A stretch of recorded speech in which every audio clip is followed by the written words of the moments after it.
안녕하세요. 오늘의 데일리 뉴스레터에 오신 것을 환영합니다. 1. 콜롬비아의 충격적인 성명서. 2. 훌륭한 연결입니다. 3. FA50과 KF21의 매력. 한번 진실을 알아봅시다. 남미 대륙의 조용한 강자 콜롬비아. 미국 군사 전문 매체 디펜스 뉴스는 군 소식통을 인용해 보도된 바에 의하면 콜롬비아 공군은 6억 달러 약 7,578억 원 규모로 추정되는 이번 프로젝트에 따라 공대공 및 공대지 전투 능력을 갖춘 타-50과 FA-50을 최소 20대를 구매할 것이라고 했습니다.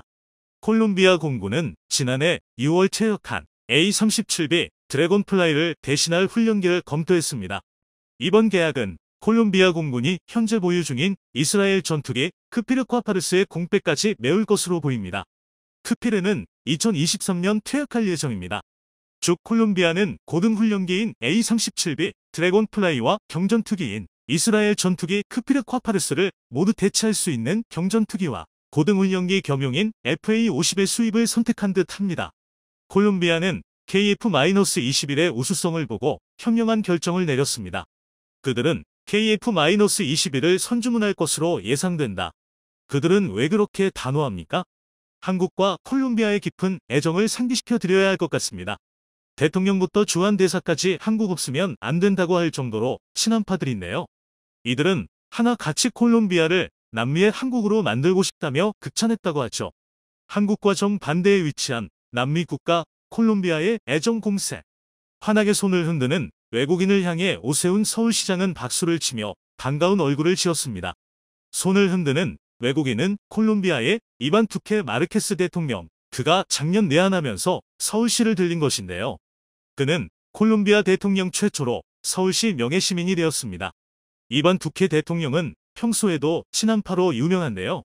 이반 투케 마르케스 콜롬비아 대통령, 서울시 명예시민 된다. 그는 한국의 놀라운 경제 발전과 산업 속도에 감탄을 보내며 특히 전 세계를 상대로 뛰어난 성과를 거둔 K-콘텐츠에 주목했습니다.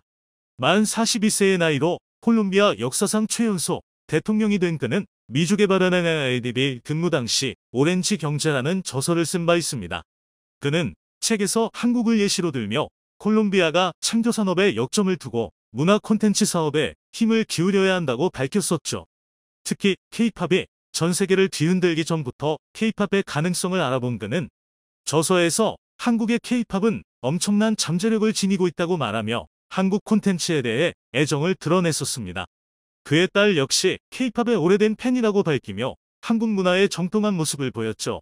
그는 작년 한국을 들려 내한 일정을 수화했고 한국의 발전된 ICT 기술을 콜롬비아에 적용할 것을 논의했다고 합니다. 특히 보건의료에 있어 한국이 보여준 호의에 감사하다는 말과 함께 콜롬비아에도 한국식 의료가 정착되는 것을 지원하겠다고 밝혔죠.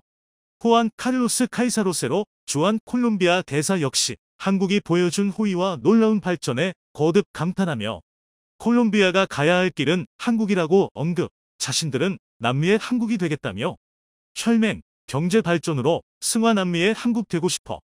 코로나, 진단키트 마스크 지원, 감사 군사 등 다방면 우호협력 지속돼야 각종 분야에 있어 한국의 선진 기술을 도입하고 싶다는 의지를 드러냈습니다. 또한 콜롬비아는 중남미 지역의 경제동맹체인 태평양동맹파를 이끌고 있는데요. 한국에게 참여를 권하며 준회원국으로 제발 가입하길 원했다고 하죠. 정부 태평양동맹 준회원국 가입 준비 완료. 콜롬비아의 지원 당부. 향후 태평양동맹에 한국이 가입하게 된다면 지금보다도 더 중남미 지역 수출에 탄력이 붙을 것이라 전망이 되는데요. 과분할 정도로 한국에게 큰 호의를 베푸는 콜롬비아 대통령과 관료들. 대체 왜 이들은 한국을 향해 뜨거운 사랑을 보내며 한국에게 다양한 혜택을 주려고 하는 것일까요? 그것은 한국과 콜롬비아 사이의 오래된 관계 때문입니다. 콜롬비아는 과거 6.25 전쟁 때 참전했던 혈맹으로 많은 콜롬비아인들이 한국을 위해 목숨을 바친 역사가 있습니다. 한국과 콜롬비아는 형제의 국가라 볼 수 있죠. 한국에게 있어 가장 아픈 역사로 남아있는 6.25 전쟁. 생면부지 한국을 돕기 위해 많은 다국적 군인들이 전쟁에 참전해 뜨거운 피를 흘리며 한국의 민주주의를 위해 싸웠죠. 서유럽 국가는 물론이고 아프리카 국가들까지 분연이 나서 숭고한 이상인 자유를 위해 싸우며 한국을 위해 헌신했는데요. 참전 국가들 중 한국인들이 잘 모르는 국가가 있습니다. 바로 콜롬비아인데요. 남미 국가들 가운데 유일하게 6.25 전쟁에 참가, 총 인원 4,314명에 달하는 군인들이 열심히 싸웠고 163명이 이 전쟁에서 사망하는 등 한국에게 있어 은혜를 갚아야 할 국가입니다. 20세기에 콜롬비아가 젊은이들을 외국에 보낸 유일한 전쟁으로 당시 콜롬비아도 넉넉지 않았지만 오로지 민주주의를 지킨다는 일념으로 출전한 것이었죠. 미군 24사단 예하에 편입된 이들은 금성 진격작전은 물론이고 기마 400고지 전투, 볼모고지 전투 등 6.25 전쟁에 있어 중요한 순간을 한국인들과 함께 동고동락한 이들이었습니다. 절대 후퇴하지 않는다는 모토로 전쟁 때마다 혁혁한 공을 세운 이들은 고국으로 돌아가서 전쟁 영웅으로 대접받았습니다. 한국 역시 이들을 기억하고 콜롬비아 참전 용사들에게 영웅 대접을 하고 있죠. 콜롬비아 국방부 건물 안을 들어가 보면 석가탑 모양의 참전 기념탑이 세워져 있고 과거 6.25 전쟁을 잊지 않겠다는 문구가 남겨져 있습니다. 한국에서 만든 이 탑은 용사들을 기리기 위해 특별히 제작되었습니다. 6월 25일 전쟁에 참여했던 영웅들은 이 탑을 보면서 자신의 젊음을 바친 한국이 선진국으로 거듭난 것을 감탄해 마지 않는다고 하죠. 최근 한국을 보고 싶어하는 이들 영웅들을 위해 대한민국은 이분들을 한국으로 초청, 완전히 바뀐 한국의 모습을 보여드리는 행사를 열었습니다. 98세 노병의 무사귀환 한국서 성탄 선물 받았다. 국가보훈처의 초청으로 콜롬비아 참전용사들은 인천을 통해 한국으로 걸음을 옮겼다고 하는데요. 서울에 도착한 이들 참전용사는 행사가 열리는 부산으로 가기 위해 KTX를 탑승해 이동했다고 합니다. 그런 와중 사건이 일어난 건데요. 고령인 알바로 리카우르테 곤잘레스 씨가 담낭 결석 증상이 심해져 쓰러진 것이죠. 젊은 날의 추억이자 민주주의를 위해 헌신했던 그는 마지막 순간 한국의 모습을 보고 싶어 고령의 나이임에도 불구하고 한국으로 향한 것인데요. 열차로 이동하던 중에 위기의 순간이 닥친 것입니다. 긴급 호송에 들어간 한국 의료진은 알바로 씨를 즉시 충남대 병원으로 이송. 의료진의 집중 치료를 받으며 생사의 위기를 넘길 수 있었습니다. 한국 의료 수준이 높았던 덕분에 알바로 씨는 목숨을 구할 수 있었죠. 정신이 든 알바로 씨는 한국 때문에 살 수 있었다며 자신이 한국을 위해 헌신한 것이 결코 후회되지 않는다며 기쁨의 눈물을 흘렸다고 하죠. 알바로 씨 가족 역시 한국의 의료 덕분에 살아난 것을 보고는 한국을 향해 감사의 인사를 전하며 아버지의 투쟁은 헛되지 않았다며 기뻐했습니다. 한국은 이들 참전 용사가 젊은 시절 보인 헌신이 지금의 한국을 만들 수 있었다며 콜롬비아를 위해 더 많은 것을 수 있다고 답했죠. 실제로 한국은 콜롬비아를 위해 많은 것들을 제공하고 있습니다. 2014년 한국은 콜롬비아에게 무상으로 초기암 안양암을 인계했습니다. 어떠한 비용을 부담하지 않고 오로지 두 국가의 친선만을 생각한 행동으로 1만 2천 톤급의 안양암은 나리뇨 주의 이름을 따 나리뇨암으로 거듭났습니다. 콜롬비아서 거듭난 우리 해군의 퇴역 초기암. 한국은 기존 퇴역함을 그대로 넘겨준 것이 아니라 내부 정비는 물론이고 시설까지 최첨단으로 바꿔 인계받은 즉시 활용할 수 있게 넘겼죠. 콜롬비아 대통령은 한국의 행동에 깊은 감사를 보내며 앞으로 콜롬비아는 한국 무기 수입에 적극적으로 나서겠다고 밝혔죠. 한국은 이에 그치지 않고 2020년에는 익산함을 양도해 콜롬비아 해군에 제공하며 아낌없는 보훈에 나섰죠. 해군 및 국방대 사이의 협력 양해각서를 쓰면서 교류를 증진하기로 약속했으며 한국 태권도 교관이 콜롬비아에 파견되어 가르치는 등 지원을 아끼지 않았습니다. 콜롬비아도 한국에서 개발한 함대함 미사일, 해성을 도입하기로 결정 자국 해군력을 강화하는데 한국 무기를 수입하는 의리를 보였죠. 로베르토 사치카 해군 부사령관은 한국과의 인연은 잊을 수 없다고 말하며 한국과 지금보다도 더 많은 교류가 있길 희망한다는 말을 남겼죠. 콜롬비아는 중남미 진출의 교두보. 양국 관계 한 단계도 약할 때 콜롬비아는 남미의 신장 중남미 진출의 교두보. BTS 인기 대단 삼성 LG 제품도 인기도 좋아. 양국 간 교류가 깊어지면서 이를 시기한 국가가 있었는데요. 바로 일본입니다. 콜롬비아와 FTA는 물론이고 군사적, 문화적 협력을 아끼지 않는 데다 대통령도 공개적으로 친한파 행보를 보이는 것이 일본 입장에서 싫었던 것이죠. 일본의 행동에 콜롬비아 역시 불쾌감을 보인 것은 마찬가지였습니다. 은혜를 잊지 않고 계속해서 협력하는 한국과 달리 일본은 콜롬비아에게 말만 지원한다고 약속할 뿐 어떠한 구체적인 지원을 하지 않고 있습니다. 게다가 태평양의 후쿠시마 원전에서 나온 오염수를 방류하겠다며 일본이 나서자 1. 기시다 오염수 방류 재확인. 태평양 연안국인 콜롬비아는 일본의 행동을 비난하며 태평양 연안국들이 공조해 일본이 무절제한 행동을 막아야 한다고 나섰죠. 한국과 다른 일본인의 태도에 콜롬비아는 한국과의 협력을 강화하며 형제의 의리를 지키고 있는데요. 최종권 외교차관 콜롬비아 측의 일본 후쿠시마 오염수 방류 우려 전달. 앞으로도 콜롬비아가 한국과 깊은 인연을 이어 가기를 바라며 70년 넘는 우정이 100년 이상 지속되길 바라겠습니다. 새로운 전투기 도입 논의를 위해 공공관계자들이 도착하고 있습니다. 유력한 기종으로 한국의 카이가 만든 전투기가 가장 확실시되고 있습니다. 바로 오늘 한국항공우주산업에서 말레이시아군과 국산 경공격기인 FA-50-36대에 대한 추가 계약 소식을 보도해 화제가 되고 있습니다. 말레이시아 군사 전문 매체 디펜스 시큐리티 아시아 측에서 처음 보도된 소식에 따르면 말레이시아 공군이 18대의 경전투기 사업 확보를 위해 FA-50-20 기종을 인수할 것이라고 설명하며 이는 말레이시아의 공군에 반드시 필요한 계획 중 하나임을 분명히 했습니다.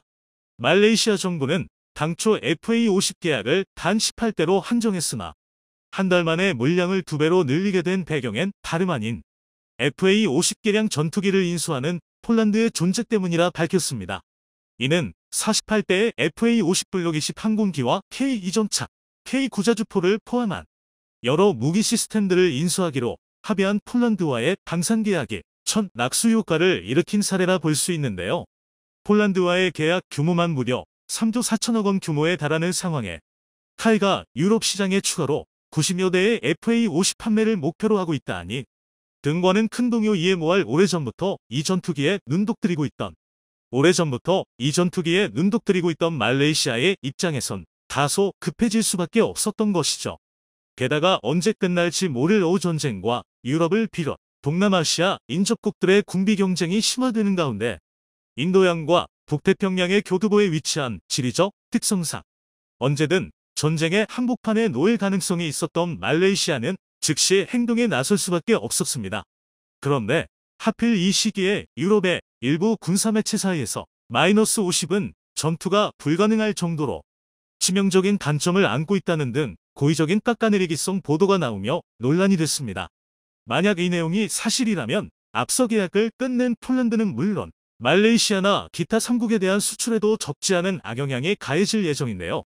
T-50 고등훈련기를 기반으로 개발한 FA 경공격기는 최대 마하 1.5의 속도로 비행할 수 있고 마하 0.7에서 0.9 영역에서 F-16 전투기와 큰 차이가 없는 고성능을 내는 것으로 알려졌으나 훈련기 기반의 전투기이다 보니 실제 전투 임무 투입 시 필요한 2에서 3시간의 항속 성능은커녕 최대 채공 시간이 고작 2시간에 불과했고 때문에 군 전문가들은 FA-50의 유효 작전 시간을 1시간에서 1시간 30분 정도가 한계라고 설명했습니다. 전투행동 반경 역시 F-16의 절반 수준인 444km에 불과하며 무장 또한 해임9 공대공 이도탄과 매버릭 AGM-65G, 한국형 정밀유도 폭탄인 KGGB 등 공대지 유도탄 탑재가 가능하나 중거리급 공대공 및 공대지 무장이 없어 이는 타 기종 대비 수출 시장에서 밀리는 주요 이유라고 지적됐습니다. 이 정도만 해도 구매욕이 싹 달아나지만 허무하게도 카이 측은 이를 맥없이 인정해버리고 말았습니다. 실제로 카이 측에 따르면 FA-50의 항속거리를 늘리기 위해 공중급유 능력을 갖추는 방안을 고민하고 있으며 미 해군과 유럽 공군의 프로브 방식을 채택하는 쪽으로 고려 중이라 밝혔습니다. 이는 악천 후 상황에서 복수의 항공기의 동시급유가 가능하고 소형기급에 용이하기 때문인데요. 또한 외부 연료 탱크를 150갤런에서 300갤런으로 대형화하거나 후방 동체에 연료 탱크를 내장하는 방안 등 이를 통해 채공 시간을 1시간가량 늘린다는 구상이었죠. 무장 역시 방공무기 사거리 밖에서 목표물을 공격할 수 있는 중거리 정밀유도 무장 능력 등을 확보한다는 계획으로 잡음 없이 시행만 된다면 FA-50의 성능 개량은 수출 증대에 긍정적인 영향을 미칠 수 있다고 설명했습니다. 실제로 경제력이 열악한 국가들은 FA-50을 주력 전투기로 활용하기 위해 고성능 미사일 장착 등의 성능 개선을 요구하고 있는 것으로 알려졌는데요. 문제는 성능 개량 비용을 부담하기에는 업체들의 한계가 너무도 뚜렷했다는 것입니다. 카이는 약 420억 원의 예산으로 공대지 무장을 개량하려 했으나 공대공 무장과 항속거리 개선 등을 위해선 2천억의 추가 비용이 들며 이는 국가 예산에 투입이 필요한 수준이라고 말했습니다. FA50을 비판하던 매체들은 한국이 경공격기에 이러한 막대한 예산을 투입할 리 없다는 확정 하에 바로 이 같은 보도를 내놨던 것인데요. 그런데 여기서 생각지도 못한 대반전이 일어났습니다. FA50의 단점을 지적하던 유럽 군사 매체들은 성능 개량이 되기 전 FA50을 기반으로 허황된 보도를 내놨다는 것이며 그 사이 한국은 FA50에 대한 완벽한 성능 개량을 이미 끝마친 상태였다는 것입니다. 오랜 시간 FA50에 눈독을 들이고 있던 말레이시아가 이 사실을 모를 리 없었습니다. 말레이시아 공군 측은 카이가 폴란드에 제공한 FA50 블록 20과 거의 동일한 최신 기종을 인수할 예정이라며 이것이 아니면 안 되는 이유에 대해 블록 20 버전이 FA50 기종 중 가장 많은 업그레이드가 이뤄진 종류이기 때문이라고 설명했습니다. 단 2년 사이 얼마나 많은 변화가 있었는지 알아보겠습니다. 말레이시아가 원하는 FA50 블록 20에는 전투기의 눈으로 불리는 능동 전자 주사식 위상 배열 이사 레이더가 장착되었으며 또한 F-16 블록 70 전투기의 최신 변종에 사용되는 것과 동일한 우프 무선 장비가 장착되는 것으로 알려졌습니다. 록히드 마틴이 개발한 스나이퍼 어드밴스드 타겟팅 포드도 탑재됐는데 이는 일종의 타겟팅 센서로 공대지 정밀 타격과 정찰 기능을 위해 반드시 사용되는 장치입니다. 공중급유 프로브 시설도 당연히 탑재가 완료됐으며 영국 코밤사가 개발한 코밤 미션 시스템인 비공대육 TV6문은 덕분에 FA50의 가장 치명적인 단점이라 여겨진 채공 시간이 기존보다 무려 2시간 가까이 대폭 늘어날 수 있었죠. 이 밖에 20mm 포와 에임9 미사일, GG-12, LGB 통합 미사일과 AGM-65 레버링 미사일 등 무장 자체도 F-16과 견주어도 전혀 밀릴 데가 없었는데요. 러시아제 미그-29를 오랫동안 사용해온 말레이시아 공군은 교체를 위해 다른 후보 전투기들과 비교하면서도 한국을 끝까지 신뢰하며 카토의 FA50 블록 20이 완성될 때까지 지난 2년간을 대기해온 것으로 밝혀졌습니다. 만족할 만한 성능 개량이 이뤄진 데다 카이 측에서 FA50 최종 조립 라인 투자는 물론 전투기 유지 보수를 위한 MRO 센터 구축과 시뮬레이터 시설 설립에 필요한 비용도 최대 50%까지 지원해준다고 하니 말레이시아 정부는 이를 마다할 이유가 없었습니다. 현지 언론에 따르면 사실 말레이시아 투자유치 대표단이 지난 6월 경남 사천의 카이를 방문하여 민간과 군용 항공기 생산 라인을 살펴봤을 때부터 이미 한국과 FA50에 대한 추가 계약을 확정짓기로 마음먹은 상태였다고 보도했는데요. 이는 KF-21 외에 FA50의 성능 개량 사업이나 노후 전투기 조기 대처 등 카이의 미래 먹거리를 확보하는데 강점을 두겠다는 경영진들의 의사가 현장에 충분히 반영됐기 때문이었습니다. 전문가들에 따르면 블록 20단계를 거쳐 새롭게 탄생된 FA50은 종전의 F5보다는 훨씬 뛰어나고 F-16과 거의 대등하거나 아주 약간 뒤처지는 수준이라 평가하고 있습니다. 기체 자체도 현대화를 거쳐 익면화중을 확보하고 양력 효율 향상에 중점을 두어 실속 속도와 코너 속도를 낮춘 대신 순간 선 회율을 대폭 끌어올린 것이 특징인데요. 순수 제공 전투기로 개발된 F-16과 비교하면 고등훈련기의 특성상 어쩔 수 없이 비행 성능은 밀리나 오히려 전자장비의 수준이 우수하기 때문에 기본적인 상황인식 능력과 높은 수준의 중거리 공대공 전투 능력 등 앞서 폴란드 국방부가 이 전투기에 피같은 국방 예산을 쏟아부은 데는 분명 확신을 가질 만한 이유가 있었던 셈이죠. 적어도 KF-21이 완성되기 전까진 폴란드와 말레이시아 그 외 기타 3국의 하늘을 든든하게 지켜줄 FA50은 훈련기답지 않은 우월한 성능으로 KF-21의 수출 계약에도 분명 긍정적인 영향을 줄 것이 확정되고 있습니다. 현재 FA50의 성능 개량 소식은 이미 5세대 전투기 구매에 부담을 느끼고 있던 여러 국가에 입소문이 나 있는 상태인데요. 따라서 언제 어디서 또 대규모 계약이 터진다면 출고까지 몇 년을 더 대기해야 할 수도 있었기에 말레이시아 정부의 발빠른 판단은 나름 칭찬해 줄 만한 요소라고 평가할 수 있습니다. 평범한 고등훈련기조차 F-16 수준으로 탈바꿈시키는 한국의 항공기술력을 보자면 현재 4.5세대로 불리는 KF-21이 갑자기 5세대로 용하고 나타나 국민 모두를 놀라게 할지도 모르겠습니다. 영상이 도움이 되셨다면 구독과 좋아요 부탁드리며 오늘도 감사합니다. 최고로 멋진 하루 보내시길 바랄게요.